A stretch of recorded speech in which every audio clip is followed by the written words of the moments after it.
গতকাল সারাদিন দুপুরের পর থেকেই সারা দেশের আলোচনার বিষয় ছিল বিমান বাহিনীর একটি বিমান বিধ্বস্ত হওয়া এবং সেটা একটা স্কুলের উপরে গিয়ে পড়া। আমি যখন এই ভিডিও রেকর্ড করছি তখন পর্যন্ত 20 জন শিশুর মৃত্যুর খবর পাওয়া গেছে। সকালে ঘুম থেকে উঠেই ব্রেকিং নিউজ দেখতে পেলাম, বাংলার মাটিতে আমার সন্তানদের রক্তে গড়াগড়ি করছে শিশুরা। দুদিন আগে আমি যেদিন জামায়াতে ইসলামের সমাবেশ হলো ঢাকা শহরে, সেদিন সেই সমাবেশটাকে কেন্দ্র করে আমি একটা কন্টেন্ট করেছিলাম।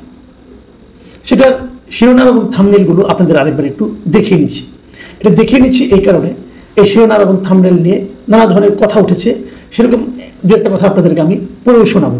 1 নম্বর কিংস পার্টি, ডক্টর মোহাম্মদ ইউনূসের আশীর্বাদ পুষ্ট সোনার ছেলেদের গঠন করা যে রাজনৈতিক দল, সেই রাজনৈতিক দলের যারা নেতৃবৃন্দ, সম্ভবত যিনি প্রধান জনাব মাহিদুল ইসলাম, তিনি অতি সম্প্রতি চমৎকার একটি কথা বলেছেন। বাংলাদেশের উত্তরার দিয়াবাড়িতে মাইলস্টোন কলেজ ক্যাম্পাসে, স্কুল অ্যান্ড কলেজ ক্যাম্পাসে যে দুর্ঘটনা ঘটেছে, প্রশিক্ষণ বিমান বিধ্বস্ত হয়েছে, সমগ্র পৃথিবী শোকাহত। আসসালামু আলাইকুম রাহমাতুল্লাহ। দর্শক শ্রোতা, আশা করি সকলে ভালো আছেন, আলহামদুলিল্লাহ। দর্শক শ্রোতা, আপনার ভিডিও শুরুতে ভিডিওর বিশেষ কয়েকটা অংশ দেখলেন, অবশ্যই আপনারা বুঝতে পারছেন আসলে কতটা গুরুত্বপূর্ণ নিউজ হতে চলেছে।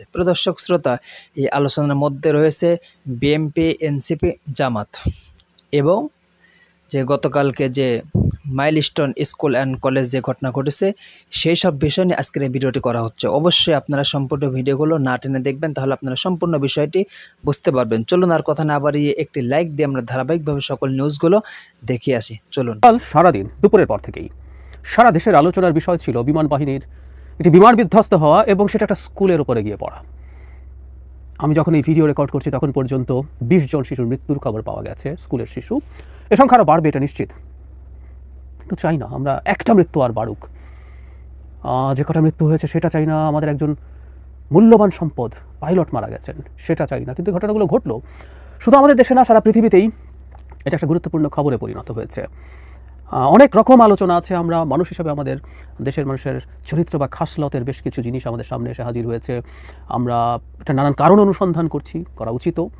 এবং বিশেষ করে একটা আলোচনা যে বিমানটা ক্র্যাশ করলো, F7 BGI, এটা মূলত একই মানে বাংলাদেশের বিমান বাহিনীর যে ব্যাকবোন, ফাইটারের ব্যাকবোন বলা যায়, J7, সেটারই একটা ট্রেনিং ভার্সন, এভাবে বলতে পারি। প্লেনের অনেকগুলো ভার্সন। সো F7 আর J7 মোটামুটি আমরা একইভাবেই দেখবো, কিন্তু BGIটা মূলত ট্রেনিংয়ের জন্য। সো এই বিমানটা নিয়েও কিছু কথা বলা দরকার আছে। আমি দীর্ঘদিন থেকে এটা নিয়ে কথা বলি, আমাদের বিমান বাহিনীর আদৌ কোনো কমব্যাট রেডিনেস আছে কিনা, কমব্যাট ক্যাপেবিলিটি কতটুকু আছে, সেসব নিয়ে সেই আলোচনায় আসবো, সেগুলো করতে চাই। তার আগে অনেকগুলো ইস্যু নিয়ে কথা বলা দরকার, কারণ হলো অনেক ডাইমেনশন তৈরি হয়েছে। একটা দুর্ঘটনা ঘটলে আমরা হাজার হাজার মানুষ একটা জায়গায় ভিড় জমাই এবং এটা অনেক সময় রেস্কিউর কাজ ক্ষতিগ্রস্ত করে, কোনো সন্দেহ নেই। এবং কোনো একটাভাবে আমাদের এই সমস্যাটা সমাধান করতে হবে, কাউন্সেলিংয়ের মাধ্যমে, মানুষকে বোঝানোর মাধ্যমে। মানুষ সবাই যে ওখানে কেওস করতে যাচ্ছেন তা না, মানুষের প্রাণের টানও আছে, সত্যিই আছে। আমার মনে পড়লো রানা প্লাজা দুর্ঘটনার পর সাধারণ মানুষ ওখানে গেছেন এবং কি অবিশ্বাস্য কাজ করেছেন, কোনো রকম ট্রেনিং ছাড়া, কোনো রকম কিছু ছাড়াই, হাতে হাত লাগিয়ে সেনাবাহিনীর সাথে তারা এমন কাজ করেছে যেটা পরবর্তীতে তাদের মানসিক ভারসাম্য নষ্ট করে দিয়েছে। তো মানুষ মানুষের পাশে দাঁড়ায়। শুধু সেটা না, যখন রক্ত চাওয়া হলো, শত শত মানুষ হসপিটালের সামনে প্ল্যাকার্ড নিয়ে, তার রক্তের গ্রুপ নিয়ে দাঁড়িয়ে গেলেন। অসাধারণ। এবং একটা পর্যায়ে ডিএমসি থেকে বলা হচ্ছে যে আজ আর কোনো রক্তের প্রয়োজন নেই, কাল আসুন। মানে মানুষ অসাধারণভাবে সাড়া দিয়েছে। এই যে বিপদে আমরা পাশে দাঁড়াই, এটা খুব সুন্দর। কিন্তু আবারও বলছি, রেস্কিউর জায়গাগুলো নিয়ে আমাদের খুব ক্রমাগত কথা বলার চেষ্টা করতে হবে এবং প্রয়োজনে কঠোর ব্যবস্থা নিতে হবে যাতে এই জায়গায় মানুষ এভাবে ভিড় না করেন। শুধু সেখানেই না, হসপিটালেও মানুষের ভিড়ে অ্যাম্বুলেন্স যেতে সমস্যা হয়েছে এবং এই হসপিটালে যাওয়া নিয়ে সমালোচনা হয়েছে। সরকারের সম্ভবত আমি কোথাও দেখলাম অন্তত 8 জন উপদেষ্টা গেছেন, একেবারে কোনো প্রয়োজন ছিল না। সরকার একজন গেলেই হতো এবং এই সরকারের কোনো পলিটিক্যাল কোনো হিসাব নিকাশ থাকার কিছু ছিল না। এর প্রসঙ্গেই এসছে পলিটিক্যাল হিসেব নিকেশ থাকা লোকজন, যারা পলিটিক্যাল পার্টি করেন, তারাও গেছেন। সত্যিকার অর্থে এগুলোতে না যাওয়া ভালো ছিল এবং আহ্বান জানানো ভালো ছিল, উচিত ছিল তারা যাতে কেউ না যান। কিন্তু না, এটা হয়েছে। এটা আমার ব্যক্তিগত বিবেচনায় এগুলো ঠিক হয়নি। এটা নিশ্চয়ই আমাদের একটা আলোচনার বিষয়। একটা ফানি আলোচনা এসছে, গুরুত্বপূর্ণ লোকজনও তাকে নিয়ে লিখছেন। ডক্টর সামন্তলাল সেন, আওয়ামী লীগের সময়কার স্বাস্থ্যমন্ত্রী সর্বশেষ, তাকে ফিরিয়ে এনে তার নেতৃত্বে এই সব কাজ করানোর জন্য। আচ্ছা, সামন্তলাল সেন তো বেঁচে নাও থাকতে পারতেন, আমরা কি করতাম? বা তিনি তো আওয়ামী লীগের সরকারের সময় স্বাস্থ্যমন্ত্রী হলেন, এই 24 সালে উনি যখন স্বাস্থ্যমন্ত্রী হলেন, এই যে 7 মাস এই বার্ন ইনস্টিটিউট চললো কীভাবে? কোনো চিকিৎসা হয় নাই, কারণ উনি তো ওখানে নিশ্চয়ই ডাক্তারি করেনি স্বাস্থ্যমন্ত্রী থাকার সময়। এই ভদ্রলোক সম্পর্কে আমার মোটামুটি একটা পজিটিভ ধারণাই ছিল। উনি আমার সরাসরি টিচার, ঢাকা মেডিকেল কলেজে উনি আমার টিচার ছিলেন এবং উনি খুবই নিবেদিত প্রাণ একজন চিকিৎসক, এটাও ভুল না।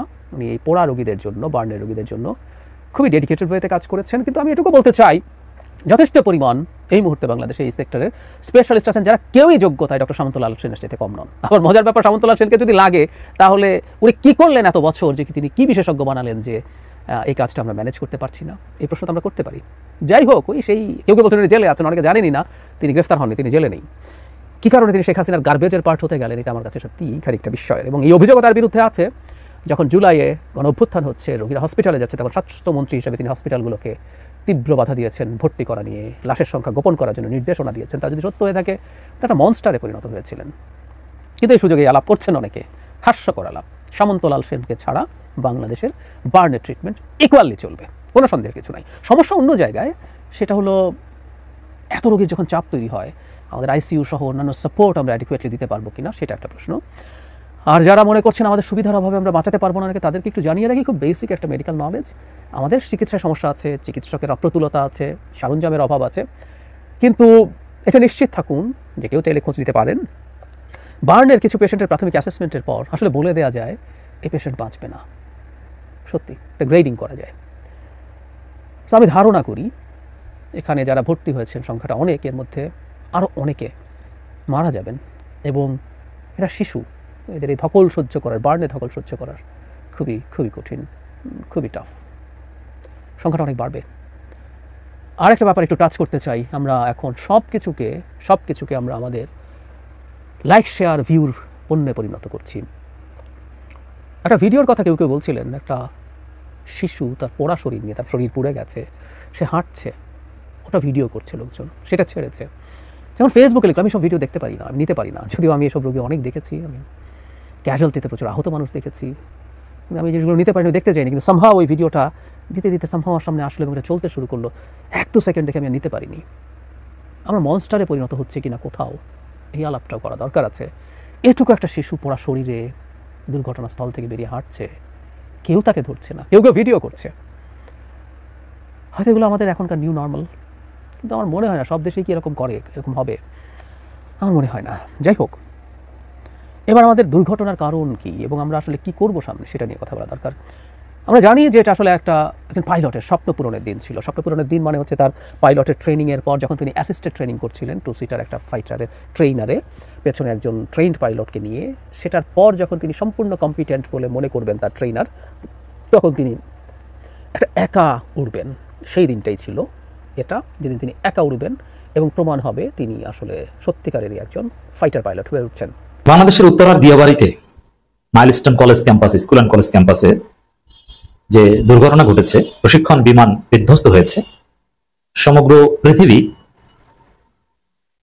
শোকাহত, বাংলাদেশি জাতি শোকাহত, সবাই নড়ে চড়ে বসেছে, বিভিন্ন জনের বিভিন্ন কাজ কর্ম সবকিছু ক্যান্সেল করে সবার দৃষ্টি এখন আহতদের দিকে, মৃতদের দিকে। সবাই দোয়া করছে, ইটস গুড। এই যে সমগ্র জাতির দৃষ্টি একদিকে, আলহামদুলিল্লাহ। রাজনীতিবিদরা যাচ্ছেন, এটাও ভালো, তবে ফুটেজ করি কিংবা ভিড় করতে না যাওয়াটা উচিত। আমরা এমন না হই পশ্চিমাদের মতো যে পাশের ফ্ল্যাটে একজন মারা গেল, আমরা খোঁজে নিলাম না, আমাদের কোনো অনুভূতি নেই, আমাদের বিয়ে আনন্দ এগুলো করছি না। এই যে রাজনীতিবিদদের যাওয়া, তাদের প্রোগ্রাম ক্যান্সেল করা, এই জিনিসগুলো ভালো, যে না আমরা জাতি হিসেবে শোকাহত, একে অপরের পাশে আছি, এটা নেগেটিভ নয়। কিন্তু আমরা রোগীদের পাশে থাকবো, দোয়া করব, আমরা রক্ত দিব, চিকিৎসায় সহায়তা করব, প্রয়োজনে টাকা পয়সা দিব, দাফন কাজে অংশগ্রহণ করব, আহত নিহতদের চিহ্নিত করতে সহায়তা করব, রাইট? এটা সবার উপরে। কিন্তু একই সাথে বারবার এই ধরনের বিমান বিধ্বস্তের ঘটনা কেন, ব্যর্থতাটা কোথায়, এই প্রশ্ন তোলাটা এই জরুরি সময় আমাদের সচেতন নাগরিকদের কর্তব্য।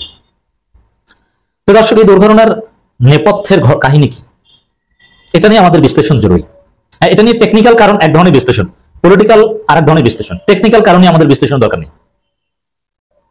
টেকনিক্যাল কারণ কি, এটা আমাদের এখানে বিবেচ্য বিষয় না, কিন্তু সহজ কিছু বিষয় আছে এখানে, দেখেন, যেগুলো অতীতে চেষ্টা করে অনেকে সমাধান করতে পারেনি, নানান সিন্ডিকেট।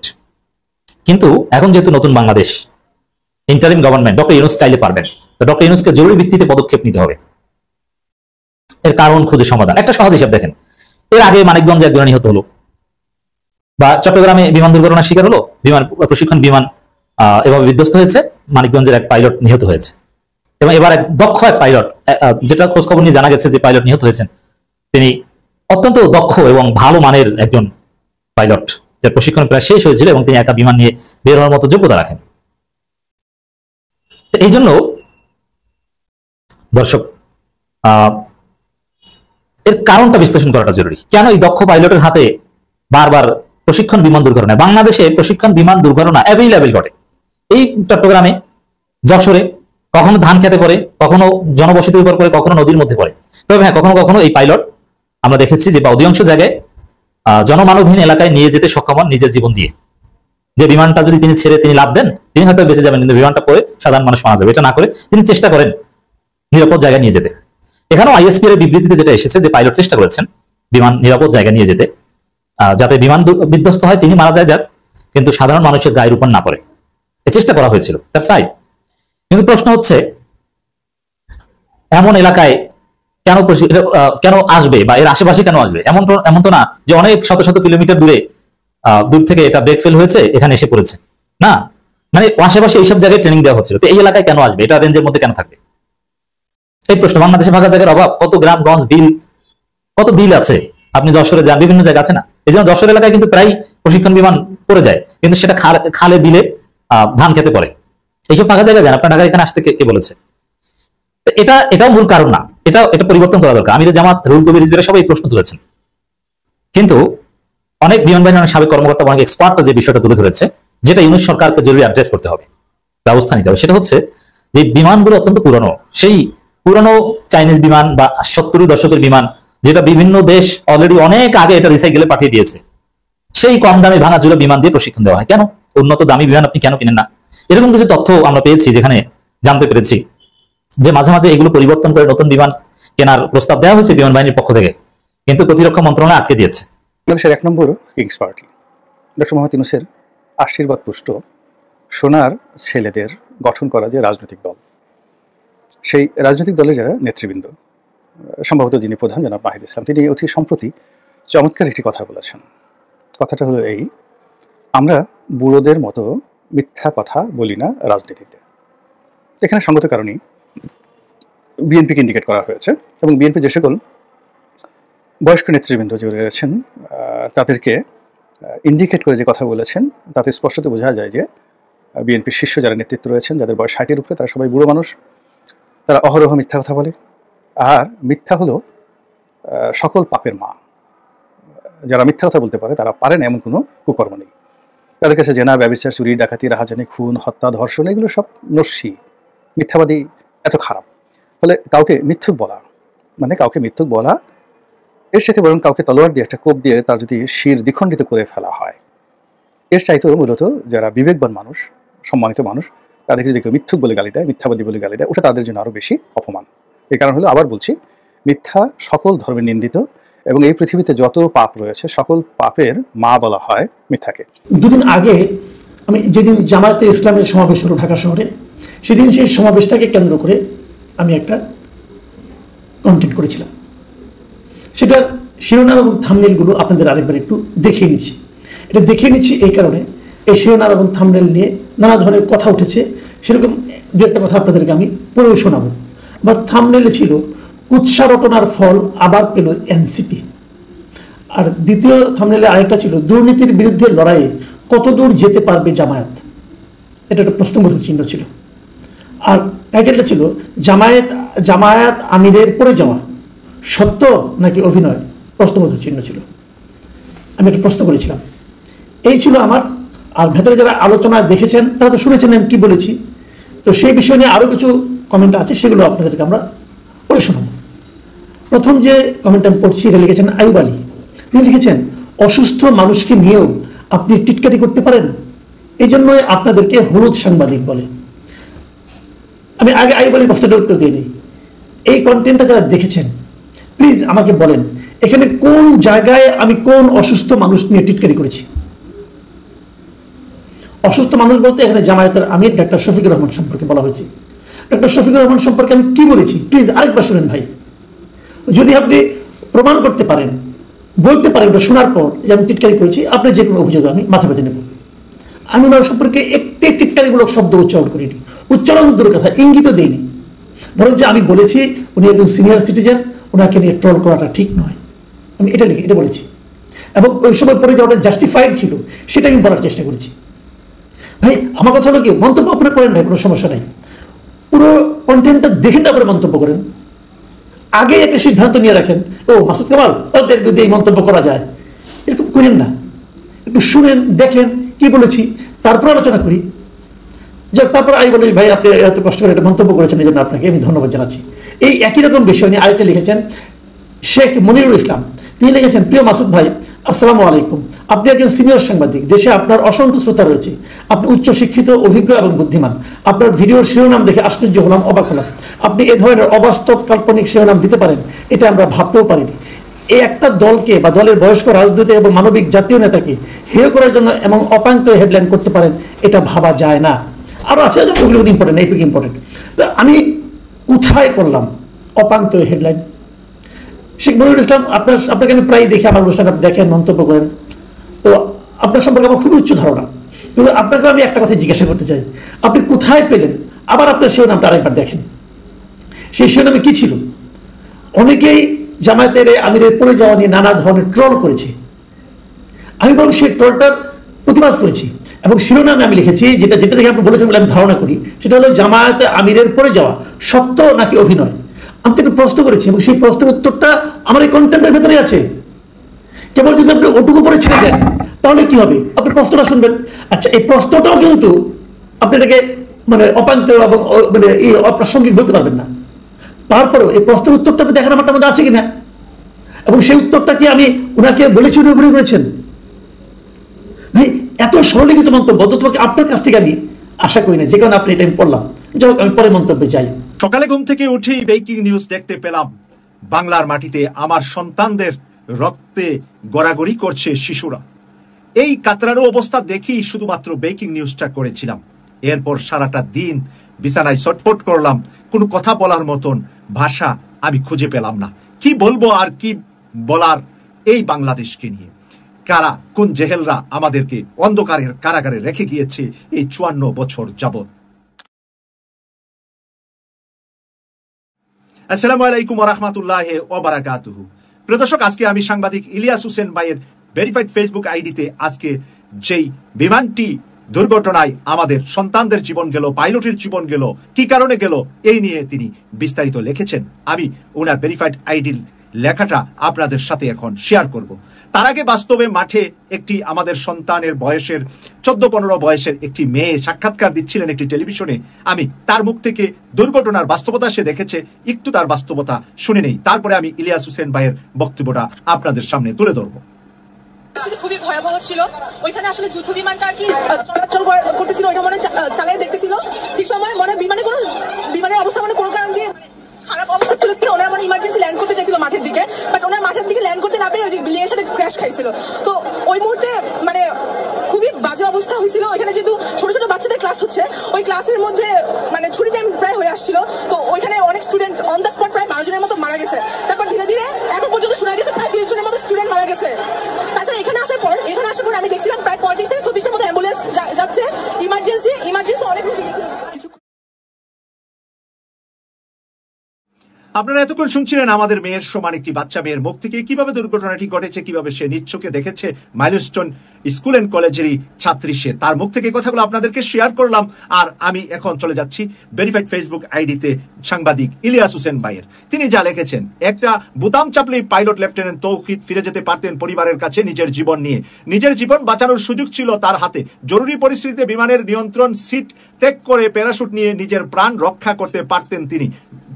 বিধ্বস্ত হওয়ার আগে ফাঁকা জায়গা নেওয়ার চেষ্টা করেছিলেন শেষ মুহূর্ত পর্যন্ত। পাইলট শেষ মুহূর্ত পর্যন্ত প্লেনটা শহর থেকে বাইরে নেওয়ার জন্য চেষ্টা করেছিলেন। আর শহরের উপরে কেন যুদ্ধ বিমান দিয়ে প্রশিক্ষণ নেওয়া হয়েছে, এর উপরে বিশ্লেষণটা আমি শেষ করব ভিডিওর শেষে গিয়ে।